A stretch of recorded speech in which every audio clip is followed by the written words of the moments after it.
Hey, everybody. Welcome to week 231, or in Adam speak, a bajillion. So, yeah, welcome to 231. Jack is with his son today, as he should be. So it's just the crazy train between Adam and myself.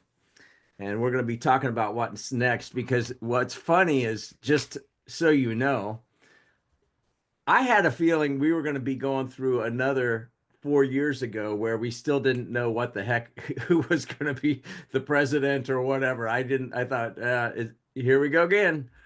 So at about 2 in the morning on Tuesday, maybe not quite that late, I'm like, hey, what if we just go in this direction? Like, now what? Because that's safe. So that's just how, honestly, how we got here.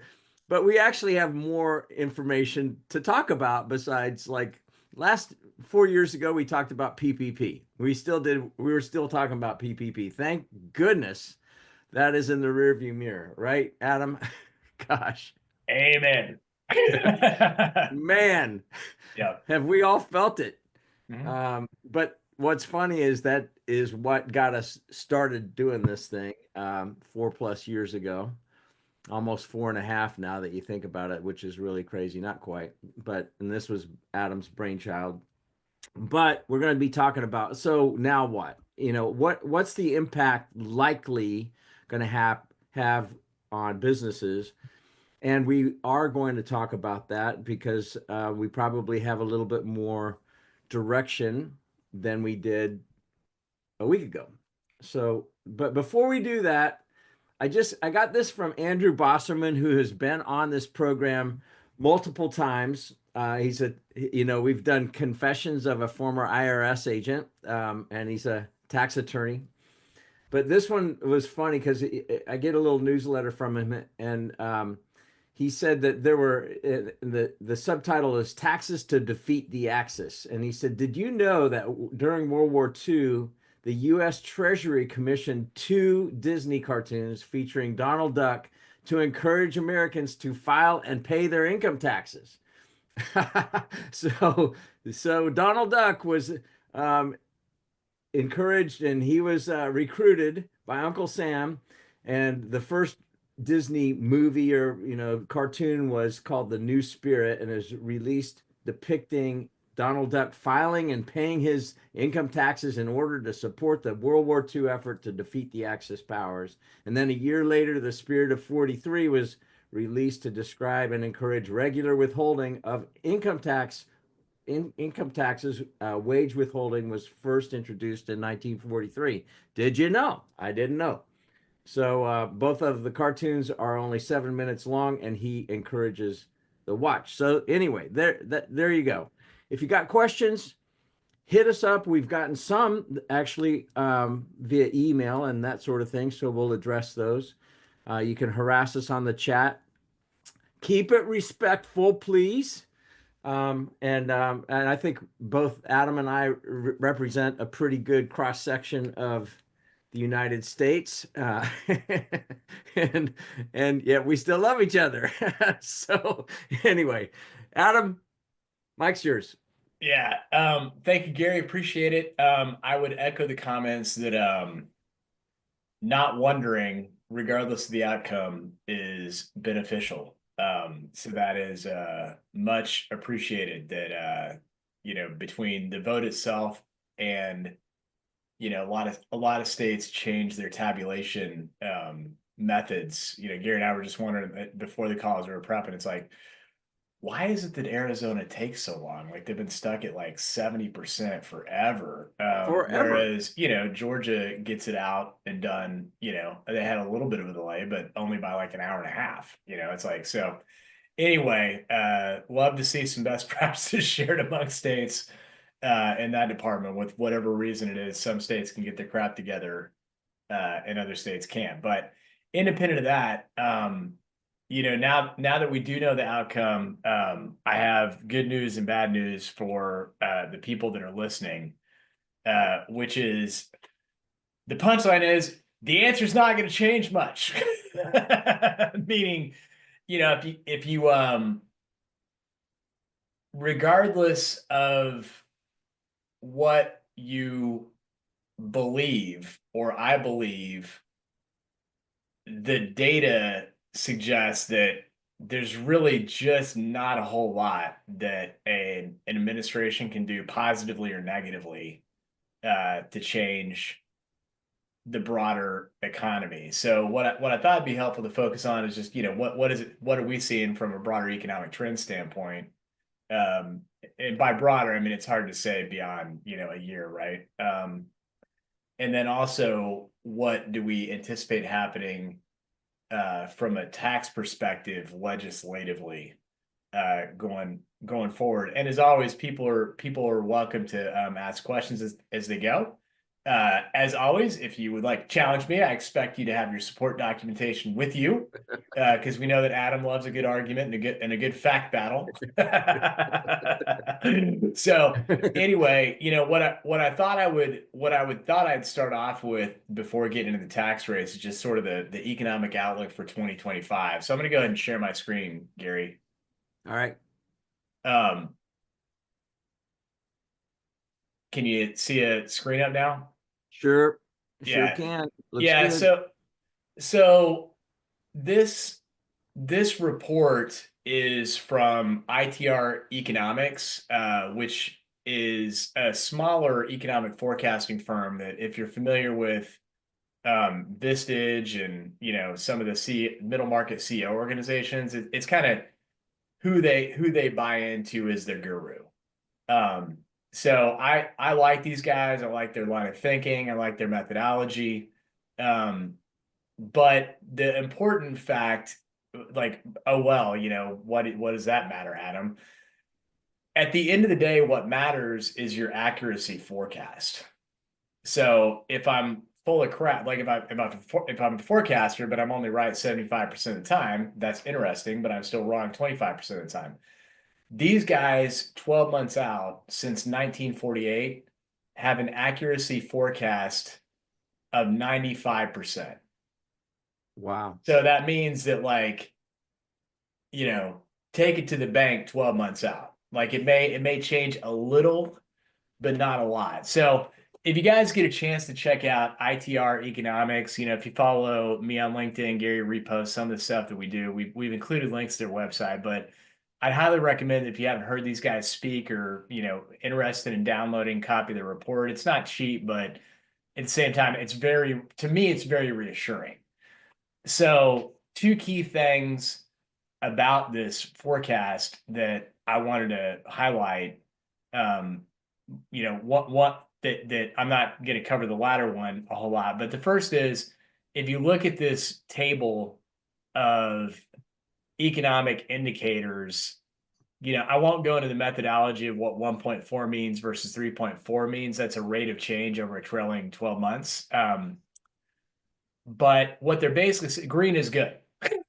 Is what I would say. Green is generally good.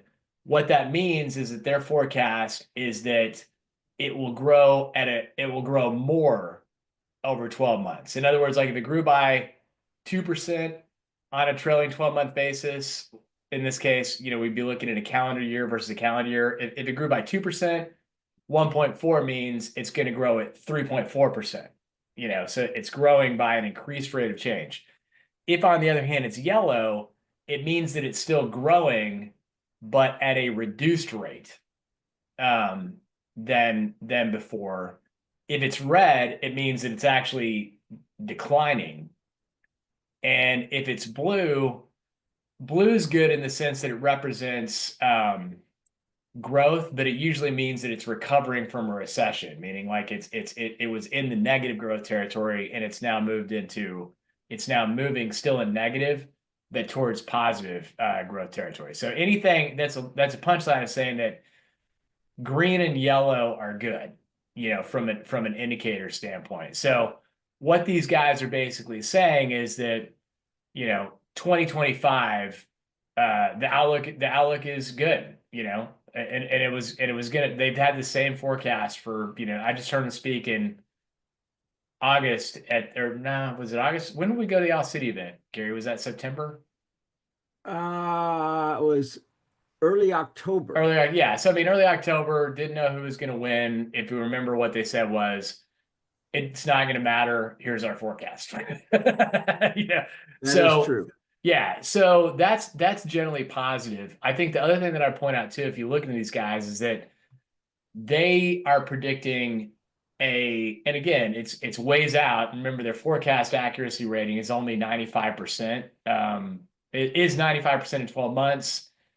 That being said, they've been predicting for a long time now, due to a variety of reasons, that we're cruising towards a depression in 2030 that will last for a year or two.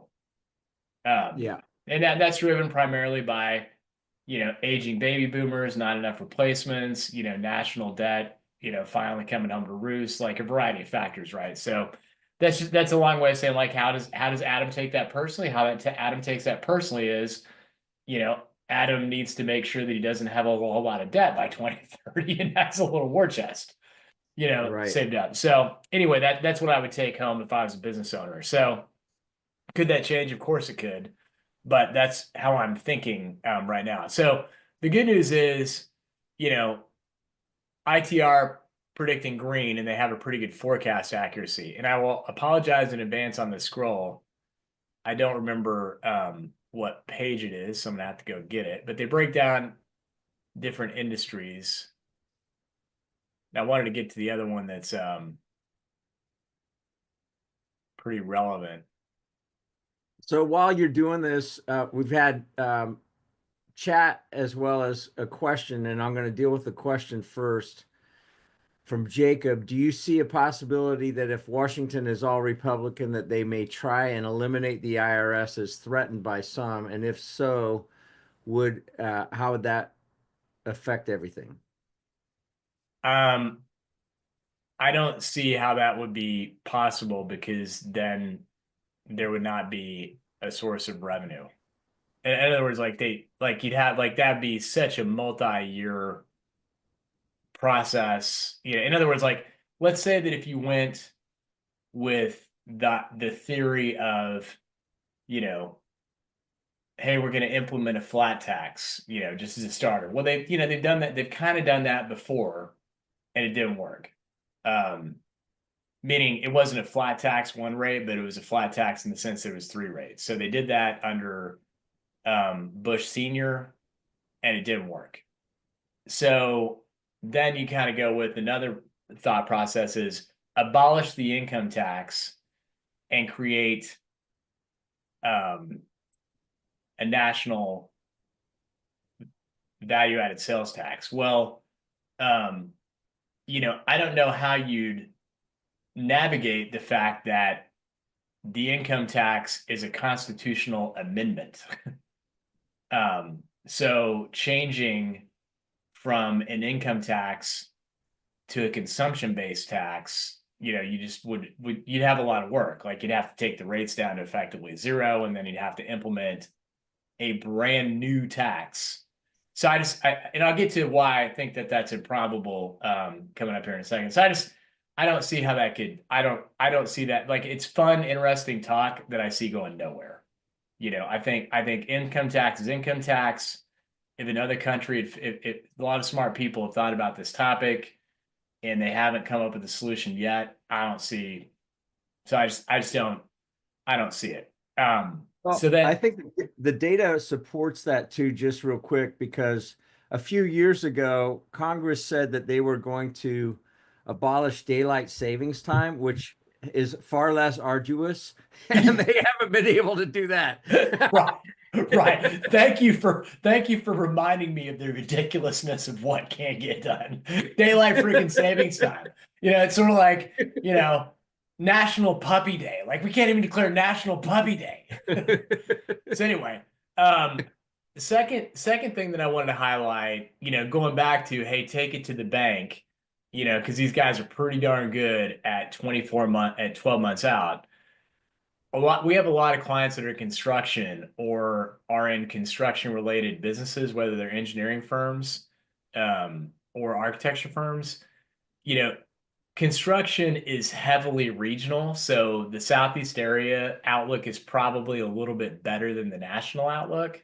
Um, but it's still going to be directionally in the same area. So what we are seeing from a lot of our clients is these same trends uh, in the Carolinas, which is, private office construction down, you know, multi-unit housing starting to fade, housing market, single residential housing market coming up a little bit, based on interest rate reductions, government spending though going down, you know, warehouses up. So it's just, it's just one of those kind of FYIs. If you're in construction, there is like the other stuff, I think applies generally. It's somewhat industry agnostic. In other words, if you're manufacturing and consumer prices are forecast to go up, then you probably face a pretty good outlook. So I just wanted to highlight on construction specifically because it was not all rosy for construction. So interest rates reducing might move the needle on this some, but even then it takes time to like get the product design permitted, up in place, which is why I think you see their outlook for 2026 being a little bit better, because the theory here would be that 2026 is how long it would take to get to the point where I actually am constructing something. Like in other words, if interest rates go down, all of a sudden a project becomes viable. I got to go through the planning permitting process. The spend is really going to occur in 2026. So for our construction clients, it's just, hey, let's make sure that our balance sheet's pretty healthy, going into 2025. So that's the economy or economic outlook. The other one that I wanted to hit on too, just because Gary and I were kind of going back and forth, and this will hit on the, hey, we'll abolish the IRS. Generally, what happens is that, you've got an incoming administration, sometimes Congress changes hands, sometimes it doesn't as part of that process. In this case, the Senate flips, so you've got one party in control of government. That never lasts. So as Gary and I were prepping, we're like, hey, I mean, is that a true statement? Like we hear about that, but is that really a true statement? So I asked my BFF ChatGPT, she usually doesn't lie to me since I pay for the upgraded version. Give me the history of what's happened on control of Congress at the midterm election point.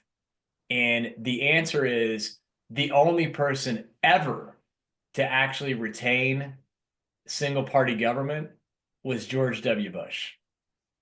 And kind of the theory there is that, hey, national unity, September 11th, let's go kick the terrorist ass, So he retained all Republican through the midterms, and then he lost it later. Bill Clinton didn't actually get anything. He just lost less bad in 1998. So, I mean, he had divided. I mean, he actually is a good example in bipartisanship because he had divided government for pretty much the entirety of his 8 years. So, what I would say to that is that, this administration, this Congress is going to have one shot on the goal, which is going to be the next 2 years. Like in other words, if you just say history is probably a good predictor in this case, the future, this Congress is going to have one shot on goal. And regardless of who was going to win, the fact that the Tax Cuts and Jobs Act was set to expire next year, either party was going to have to deal with that, and you're just kind of debating, well, who is going to do it? Like which route was going to win, So my own, if I'm betting Gary, I've come pretty close to betting my house, maybe not entirely. Maybe I would have bet my first house, not this house. But I would, I really would just bet all we're really going to see is the Tax Cuts and Jobs Act is either made permanent or extended. It kind of all depends on, technically speaking, tax cuts are supposed to pay for themselves in 5 to 10 years based on the Pay as you Go Act, but Congress can override it. Like there's no teeth to it. So that's why the Tax Cuts and Jobs Act was set to expire in the first place, is because they decided to, hey, we're not going to waive it. It will expire if it doesn't pay for itself. So they'll either extend it, with some sort of sunset again, or alternatively, they will make it permanent, waive the Pay as you Go Act. And I think we had a question from Randall Allen that I think they'll probably clean up a few other messes that were in there around the research and development credit. But that's really probably about it, in terms of tax policy. Well, and Randall also asked the question, will they make it retroactive to 2023? There's a first time for everything, but we've never seen something go back that far. The more likely scenario is that it will be, they'll pass it sometime in the middle of 2025 and it will be active for the 2025 year. Yeah, possibly 2024, but most likely 2025 tax year on the R&D credit specifically. So I just, I don't see a ton of change relative to what we got in place now. Maybe they'll increase bonus depreciation back up temporarily again, but that's really probably going to be about it. On the C corporation tax cut for domestic manufacturers, going from 21% down to 15%, but only if you manufacture domestically. I could see that getting passed. However, if it's coupled with a tariff, it just doesn't, it's not really a benefit. It's actually a detriment. Like when we ran the numbers for one of our bigger clients, who is a U.S. manufacturer, they're owned by a foreign company, but they are a U.S. manufacturer. But they buy a lot of foreign raw materials. A 15% tax cut combined with a 10% tariff on imported raw materials from their parent actually had a net loss of economic benefit.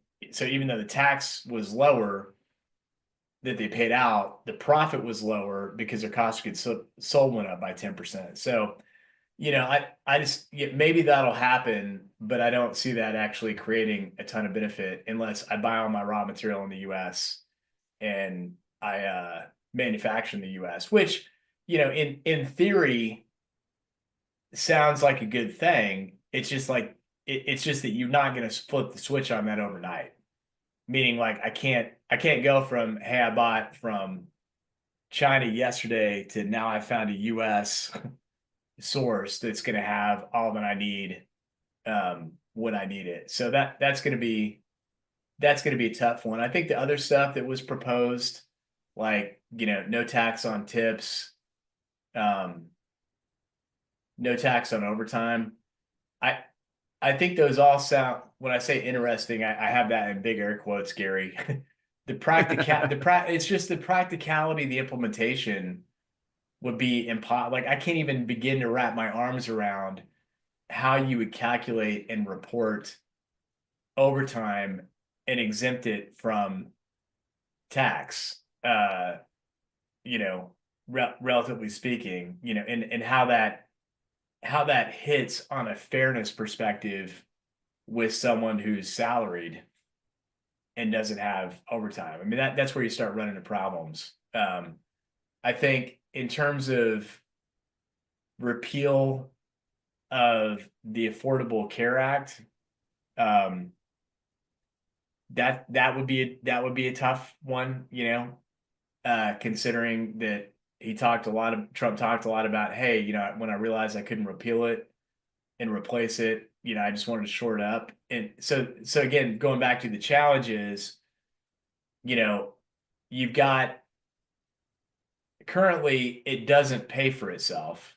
meaning that the amount that we pay out in the form of a subsidy in additional Medicare payments is less than the tax revenue coming in from the net investment income tax and the Medicare surtax. But like with all things, it takes in some money and then it pays out a little bit more than it takes in by a few percentage points. So you know, like you want to see a riot, Gary, stop the benefit but keep the tax. you know. So if you just said benefits off the table, but you kept the Medicare surtax and then investment tax in place, it's like, well, that's not going to work. So you'd have to get rid of those taxes as well, which sounds good at face value. But then the other problem that you would immediately run into that you would have to address is that one, there currently are people who are receiving subsidies for their health insurance payments. Like, we've had clients love this. They really love this one.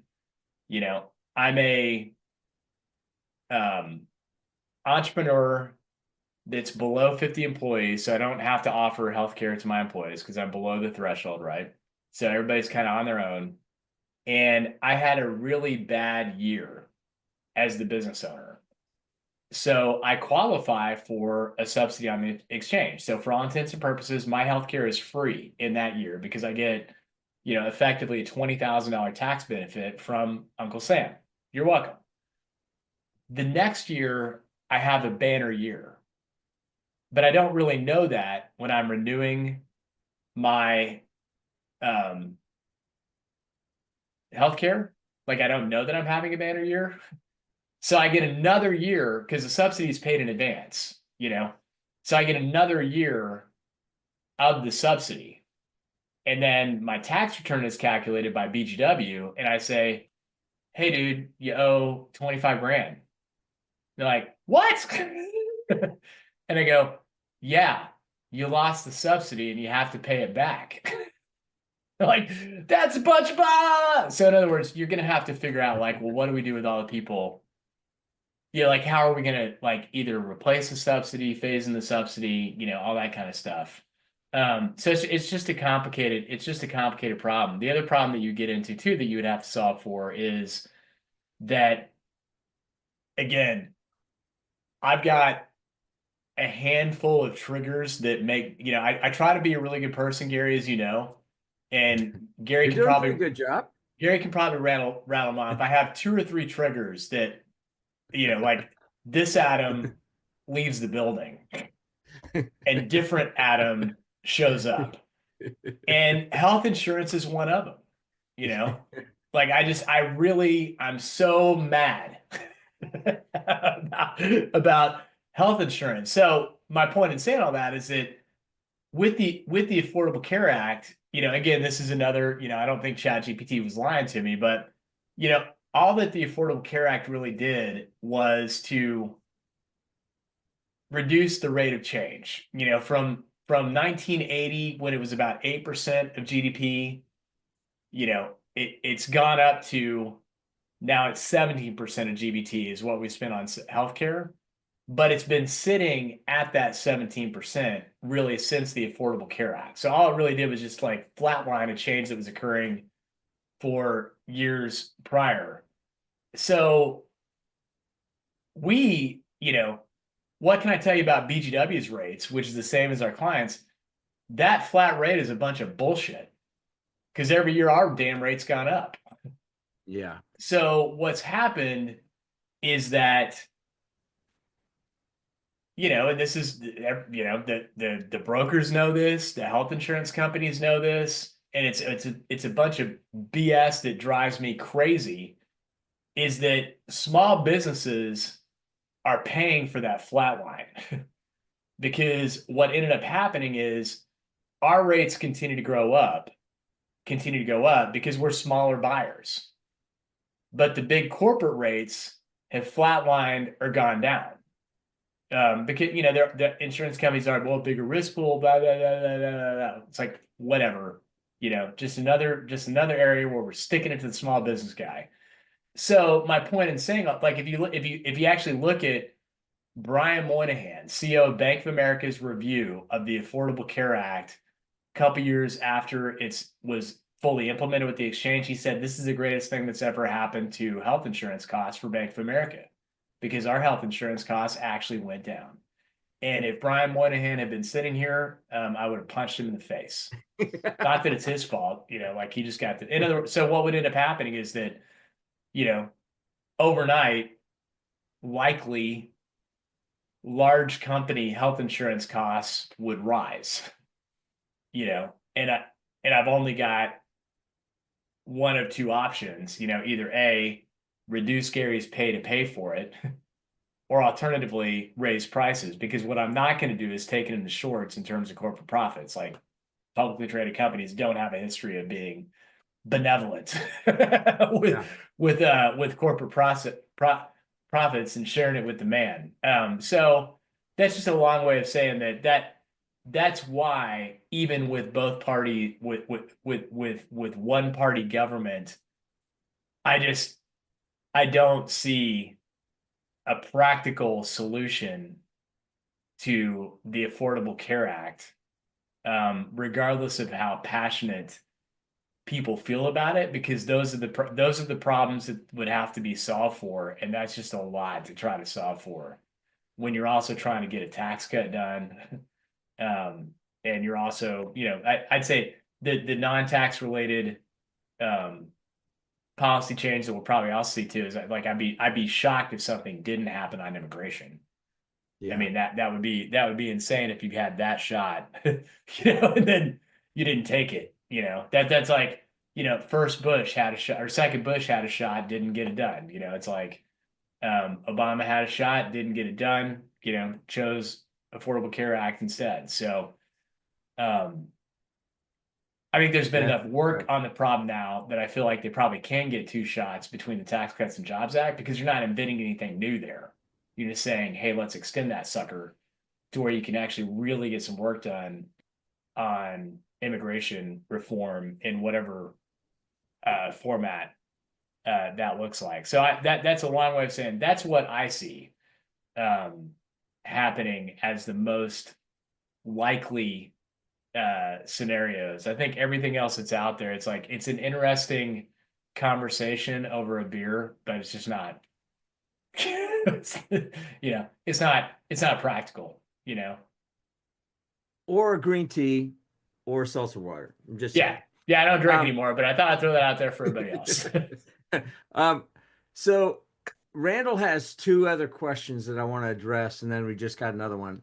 Um, it would be great for a lumber company or manufacturer which obtains all their lumber regionally in the US, but is that only for C Corps? And he was talking specifically about, where you're talking about the tax cut and then the tariff, but the tariff applying to raw materials coming in from outside the country.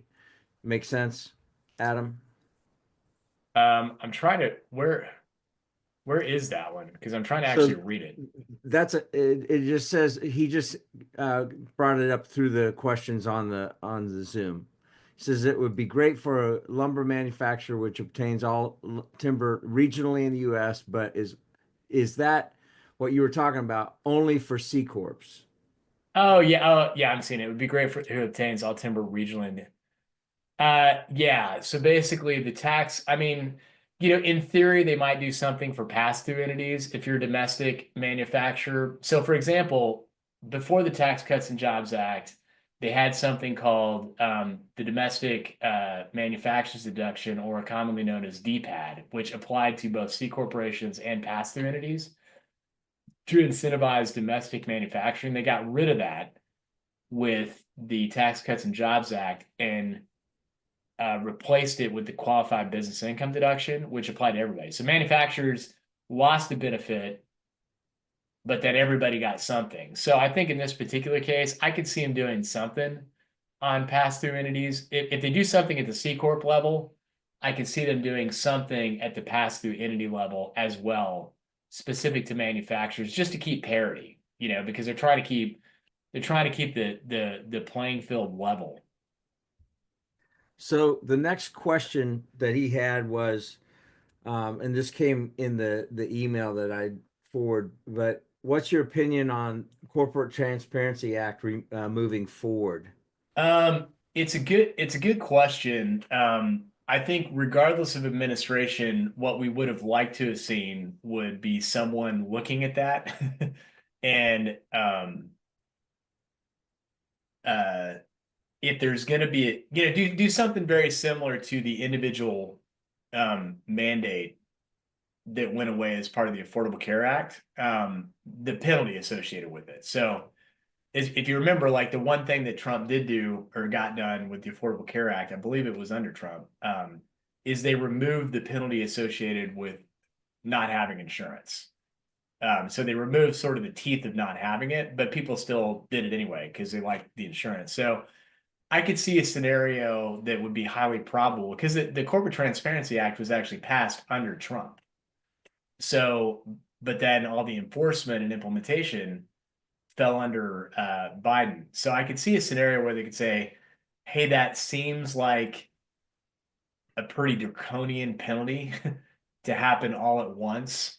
Let's waive that or have there be some form of a phase in period. So I probably, especially because they're due January of 2025, like, and he won't even be inaugurated until after that. I would not. Oh, sorry, my team's showing up on the webinar. Yeah, I need to stop my sharing. Yep. Thank you. Whoever that is. Um, I would not I would not um bet my house on not needing to fill out the form, but I probably would bet one of my kids' cars. They're not worth much, by the way, Gary, but I would bet one of my kids' cars on the fact that they're gonna phase in or waive a significant portion of the penalty. Yeah, and we did talk about it a few weeks ago, and Jack Santinello, he was hoping as an attorney as well that it would go away, but he's like, hey, don't mess with it. Just do it, get it done. Um, One other question that has come through says thoughts on a clean energy credits impact for these startups such as 45X production tax credits and investment tax credit for solar being repealed on IRA, Inflation Reduction Act. Um, it's a good question. It's kind of tough to say because Gary and I were again prepping for the webinar, and it you square it. It's hard to square like whoever it was, Montana or Wyoming, that said we're actually going to pass a law that we're going to outlaw EVs. Like it was. I don't know if it ever actually passed or not, but there was like a talk of that, right? Versus, you know, hey, Elon Musk is a super fan. So it it's hard to say where that one's gonna go. In terms of will they actually remove something from the Inflation Reduction Act? What I would say is a good outcome though of Elon Musk would be, as an EV driver, there is no disputing the charging network of a Tesla is vastly superior to all other charging networks. Period. And I haven't dived into like the annual report of Tesla, see what he's making off that, or like, how that's baked into the cake. But what I would say is you put that guy in charge of the Infrastructure Act, you're going to have a radically different outcome, which would mean for the same, either we get a great benefit for less dollars or we get a hell of a lot more benefit, you know, for Yeah, the same yeah. dollars. So I think what I would hypothesize is that probably not a lot done to reduce uh, the Inflation Reduction Act, or anything related to infrastructure, but rather, you get input and ideas and practical implementation, because that where the money's going is really congressional district neutral. It's where the infrastructure is needed. So I could see a scenario where they do just a massively better job. Like, I don't know if this is true or not, but we're one of our partners and I were at a client meeting, and the they were talking about how much had been spent on chargers so far, and it was a ridiculous amount of money for a handful of chargers. Yeah. And at the same time, I want to say it's like, you know 50 grand to put in a 350 kilowatt per hour commercial charger, not counting the infrastructure to get it. So it's like, I don't think each Tesla charging bank is costing Elon Musk and Tesla $1 billion. Like, No. we'd heard about it at this point. So I think there is a better idea. I think the better scenario is that it's it's going to be that it's just done a lot better. But I look, as an EV driver, I'm freaking, like, I can't wait for the minute that my Tesla adapter gets in the mail, which is going to be sometime in November. Because every time I pass by a Tesla charger, I'm like, I know at least they would work, and there's a lot of open ones. Yeah, I think that the thing that I'm probably most excited about in this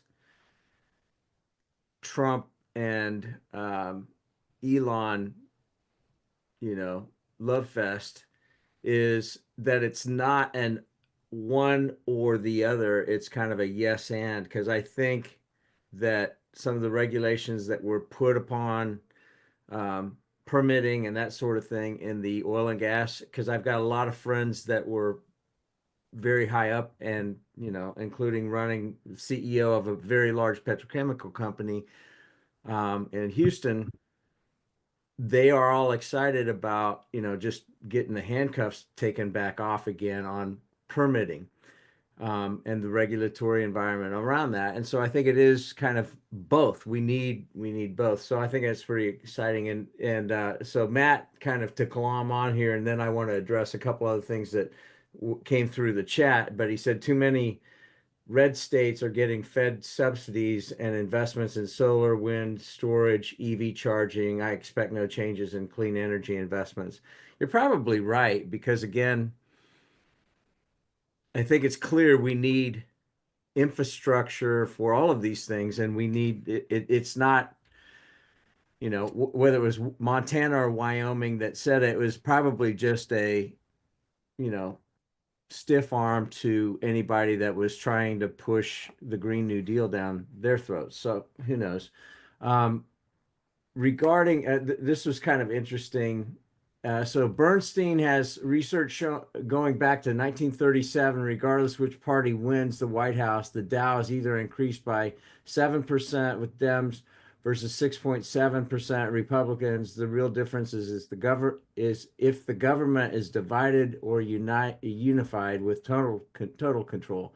Divided increases 8.1% versus united up to 5.1. Interesting.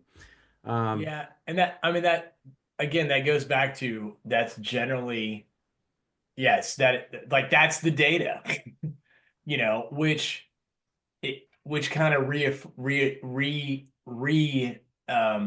affirms that it really is hard to move things one way or the other in terms of economic performance, based on policy. Because it'd be hard to put, like, such a big boat anchor that you drive all the crap down.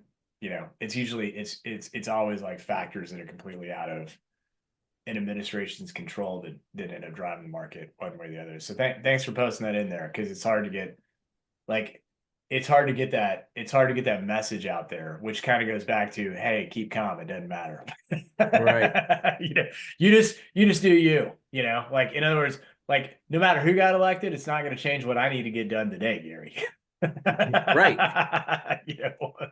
It's just a lot of it's head trash Yeah, either way. exactly. Exactly. And if your candidate one and you're euphoric, you still need to get off the couch and turn off the TV and get Yeah. stuff Yeah, done. that's right. So otherwise, they ain't gonna come for you to help you.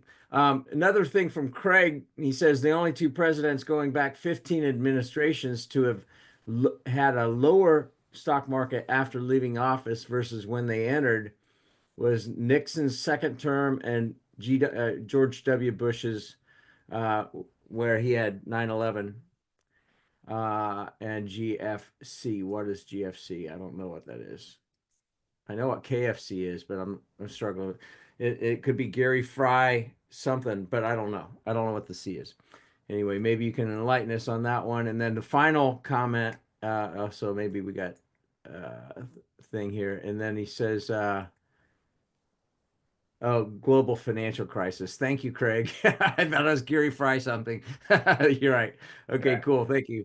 And then Matt, just to kind of close out the chat here, or at least what we've got in there right now, concepts of a plan on healthcare maybe will assure lower costs for prescriptions, question mark. Drug companies have record profits. I think that the most uncertainty will come from tariffs in certain sectors. So good observations. Thank you guys for the chats. You can feel free to keep that happening. And then questions, we're happy to keep answering that. Um, Anything else, Adam, from your perspective? Um, no, I mean, I don't, I don't think so. I mean, I would go back, I would go back and hit on um, the forecast from ITR really, which is, you know, it seems pretty good, from a growth perspective for the next 2 years, with the exception of if you're in construction, in which case 2025 isn't going to feel super great, but 2026, should feel a lot better as the interest rate effect takes place. And at the same time, you know, it wouldn't hurt anyway, but really be focused on, you know, hey, if I have a lot of debt, how do I reduce how do I delever, some? If I have a lot of debt, how do I delever? Like not today, but Over time. over the next, you know, 5 years or so versus like, I mean, look, I mean, we can't um I'd add, who was on from Bernstein? Oh, it's just a Bernstein Yeah, I mean, yeah, I mean, it's same sort of thing. reference. Yeah, same sort of thing applies. Like, hey, man, we've been in a record, like, from what I have heard. I think this is one that I have not fact checked my girlfriend with Gary, but I believe we've been in a record bull run. Like, I don't know if there's another period of time that we've had a bull run like this. So it's just, it's gonna go at some point. So the just be, and that's where ITR is saying, yeah, it's going to go at some point, and that's 2030. So what would I want to be in a position of being somewhat delevered, somewhat in that time frame, or alternatively, be able to cushion, you know a 10-20% downturn, if it happened. It's for a couple years, because that's, they never last for very long, right? For a couple years, to then rebuild. That's all.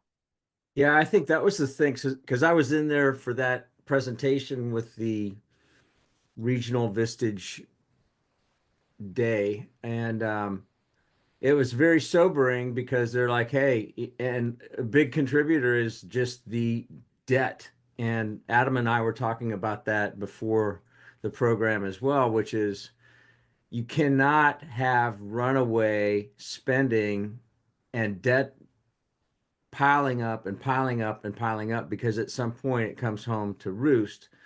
And so we were all like Oh man, that's sobering. Um, could it be avoided? And that was a question somebody said. Well, it could be, but it would take drastic measures by our government to quit deficit spending. You know, it's like, okay, you get a tax break, you get a tax break, but then where are we actually cutting waste? Now, again, Elon, the guy that's been able to catch rockets, you know, which is it's still kind of amazing, whether you like this guy or not. Like, dang, it's pretty amazing. He's blown past what NASA's been able to do, which is, and if he thinks that he could cut $2 trillion in governmental waste. Who knows what that number is, but I do believe Well, that I mean, if you go somebody like back, he could do it. yeah, I mean, you go back to, if I'm going to get the numbers wrong, but let's say that between the Infrastructure Reduction Act and anything related to infrastructure was put under his domain, that's a trillion of it right there. In terms of like, don't do the project, but do the project, like the project should be done. Right. So that, I think I agree with that thesis. Ellen had asked a question about thoughts on Social Security running out of money, changes in eligibility age. I think on that one, Ellen, if I was a betting man, the way that I see that is that because these are proposals that have been out there that seem like they're not that controversial, yet whatever reason they can't get done. But Social Security effectively gets shored up if you um, a raise the retirement eligibility age um, by a year or two. Like that. That's one lever. The other lever is to raise the rate by like 0.25%. Another lever would be to raise the cap um, and or reduce like the S corp distribution loophole that exists. That's another lever. So I just that seems like a layup. In other words, like Gary, similar to um, Jamie Dimon say, hey, I'm okay with the fact that we have like a flat effective tax rate if you're below a certain tax rate. Adam is currently okay with if you need to raise my benefits age a little bit to make this whole thing work, I'm good. And then the last one would be Ellen for the people that don't actually need the money, which would because we have clients at BGW that are making millions of income and are forced to take Social Security, um, that they don't like. It's like I get the check, I don't know what I'm doing with the check. Like I got it, I paid it, I earned it, but in theory, I could see them also doing like a means tested benefit payment that technically is unfair because those people did pay into the thing, but I could also see them doing something there. You know, along that line, I'm glad you brought that up, Ellen, because I had a business owner talk to me yesterday about, well, now that Trump's in, he's wanting to cut taxes on Social Security benefits. And there's a Market Watch um, article that just came out today at 10:24, and it says Trump's plan to cut taxes on Social Security benefits may cost beneficiaries more in the long run. And the bottom line is, okay, great idea, but how are you going to pay for it? Yeah, It still comes down to that. no, I know. And they're already not. I mean, the punchline there is just for everybody's clarification, they're already not taxed unless you make over a certain amount. Then the tax layers in, but even then at a reduced rate relative to your overall effective rate. So they're already not taxed or tax subsidized unless your retirement income is over a certain level. So I mean, you could probably get behind raising that untaxed level a little bit to benefit people at the lower end of the spectrum. but yeah. Anyway, that's my 2 cents. Yeah, that's good. This is really good. I mean, isn't it interesting whenever there's volatility and like, what does this mean? Which we've had a lot in the last 4+ years. It's always in those real high points of, uh-oh, what does this mean? That's when our attendance always jumps up. And that was true Yeah. today as well. So anyway, for anybody that came on here late, we will put this up on the BGW CPA YouTube channel later on today. And I'm sure that Jack will dutifully make sure that this also goes up on the Shoemaker YouTube channel as well. So Yeah. thank you guys for always being on here. Always welcome your questions or thoughts about, hey, we would really like to have you guys cover this or that. The engagement is always wonderful. We're here to serve you. That's why we've been doing it, and hopefully it's bringing value. But feel free to email me if you have questions or you want to have topics that go deeper into certain things. Let me know. And it's GFREY, at trustbgw.com, gfry at Yeah. trustbgw.com. So anything Okay. else, Adam? Yeah, I did want to share this one. I forgot to do this. I forgot that I asked my girlfriend this question too. Just going back to, hey, whatever was going to happen was going to happen. This grid right here in the middle, again, assuming Chat GPT is not lying to me, is the rates of inflation across, some pretty large, our neighbor to the north, just is like, hey, that good data point. But then, you know, UK, Germany, China, India, other world leading economies. And what you can see here is if you kind of rule out China because they're a socialist country, or a communist country, so they can implement price controls at the government level. Um, Pretty much everybody in this 2022 band experienced the same thing. And everybody in the 2021 band experienced roughly the same thing. And everybody in the 2024 band is experiencing the same thing, with the exception of India, and that's probably due to population growth and tight supply. But us, Canada, UK, Germany, kind of all feeling the same things in terms of, hey, it got kind of bad, now it's better. And, it's a result of, you know, we gave everybody a bunch of money, but there was nothing to buy because supply chains were disrupted. So again, this just hits back to everything we talked about, the stock market, everything we talked about with the economy in general. It's all good. Oh, hey, It's all good, and everybody was going through the same shit. one bit of revelation from a couple weeks ago when I was at a 3-day event with a bunch of entrepreneurs from all over the country, all over the world, actually. Um, One of my friends who splits time between the U.S. here in Charlotte and Spain because he owns a soccer team, pro soccer team in Spain now. He found out a year afterwards from his CPA firm, which is not us, but that if you go beyond 182 days, I think if you click it over into 183 days in Spain, you pay a 55% tax on all your income, but also anything passive or illiquid. Woo! Oh, yeah. Illiquid, 55%. So I'm just going to say what made me think about that is just saying the UK, which is not Spain, obviously, but 9.1% when we had 6.8%, I think, on 2022.